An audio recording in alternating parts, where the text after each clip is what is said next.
Madame Jacqueline Léal, vice-présidente de l'association Donnons la main à Salomé, est-ce que vous pouvez présenter en quelques mots vos actions ? Bonjour et merci de nous laisser la parole. Nous avons cette association Donnons la main à Salomé pour une petite fille de 5 ans qui est née avec diverses malformations.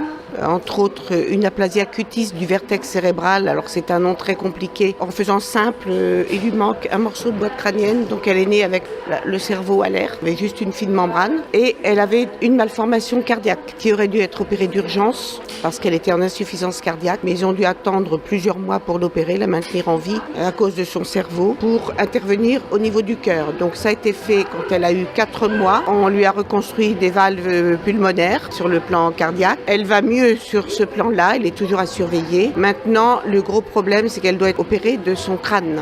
On doit reconstruire la boîte crânienne. Donc ça suppose plusieurs interventions. Ça suppose qu'elle ne puisse plus porter le casque qui protège cette boîte crânienne qu'elle a en permanence, que les parents cachent sous de jolis bonnets, et elle a le casque quasiment en permanence. Et pendant la période de pré-reconstruction, elle ne pourra plus le porter. Et donc la maman est une collègue, c'est une infirmière de la polyclinique, et un jour on l'a vue très abattue. Donc nous, infirmières, on s'est dit qu'on pouvait peut-être faire quelque chose pour aider cette famille sur le plan logistique, économique aussi, parce qu'il y a un coût. Il y a des transports, par exemple en psychologue, qui ne sont pas pris en charge toutes les semaines. Les journées des rendez-vous à Paris à 8h ou 9h du matin, on leur paye une chambre d'hôtel à Paris, ils partent la veille pour ne pas lever les enfants à 3h et arriver à l'heure à leur rendez-vous. C'est plus de confort pour la famille. Voilà nos actions pour l'instant.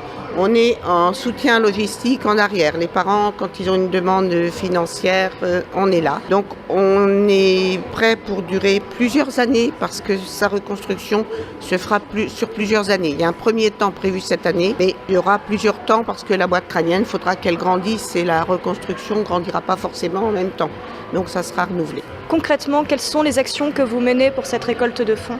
Alors, ce qu'on a mené jusqu'ici, on a fait, beaucoup de collègues ont fait des vides-greniers, elles ont reversé les dons vide-greniers. Nous sommes très aidés par des associations comme Confort pour tous de Saint-Va, le Boxing Club du Val-de-Serre qui fait des manifestations, qui nous y invite. Et lors de ces manifestations, on vend des bracelets et des stylos. Là, on vient pour la patinoire. L'UCC nous a contactés pour gérer la patinoire puisque eux l'ont installée, c'est à nous de la gérer. Et on a 10% des encaissements quand les gens viennent prendre leur billets avec nous qui seront reversés à l'association. Donc l'intérêt c'est d'avoir beaucoup de monde à la patinoire bien sûr pour récolter ces 10% pour notre association. Et comme c'est un coût très important, ils ont eu l'idée de faire profiter diverses associations.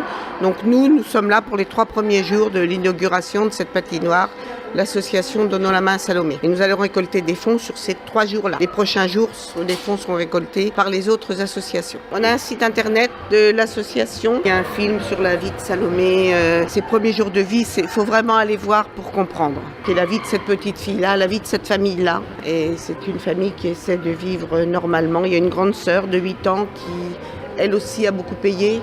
Quand sa petite sœur était hospitalisée, ça a été très difficile pour elle. Donc on essaie de faire en sorte d'être derrière cette famille-là pour les aider. Elle est parfaitement normale. C'est une enfant pleine de vie qui donne des leçons de vie. Si vous voulez, les parents ne vivent pas que dans la maladie. À la limite, je dirais que presque nous, les membres adhérents, on est plus stressés. On le montre plus que les parents qui essaient de... Ils ont vraiment une attitude très forte face à leurs enfants. Ils sont très forts, quoi. Très fort et je retire mon chapeau parce que vraiment la petite fille baigne. C'est une petite fille épanouie, on ne peut pas plus épanouie malgré ses lourds handicaps. Quel âge a-t-elle ?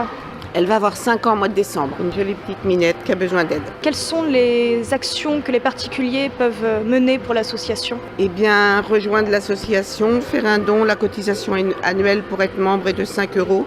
On peut faire un don même d'1 €. Chaque don est accepté, bien sûr, chaque euro compte. On va rejoindre l'association, essayer d'être bénévole quand on fait des actions comme ça. Là, on a mobilisé beaucoup de monde. On est plus d'une 30aine de personnes sur le site. Quelles sont les actions que vous avez prévues prochainement ? Alors prochainement, nous avons prévu avec l'aide d'une chorale une soirée avec des chorales et à l'entracte vente de gâteaux. Et ça, c'est prévu pour l'année 2015. Et il y a 2 chorales qui vont venir et ce sera certainement à Équeurdreville. Est-ce que vous avez quelque chose à ajouter ? Quelque chose à ajouter? Non. Si des gens ont des idées pour rejoindre l'association et nous proposer des actions, ils seront les bienvenus, bien sûr. Et en tout cas, on vous remercie, vous, les médias.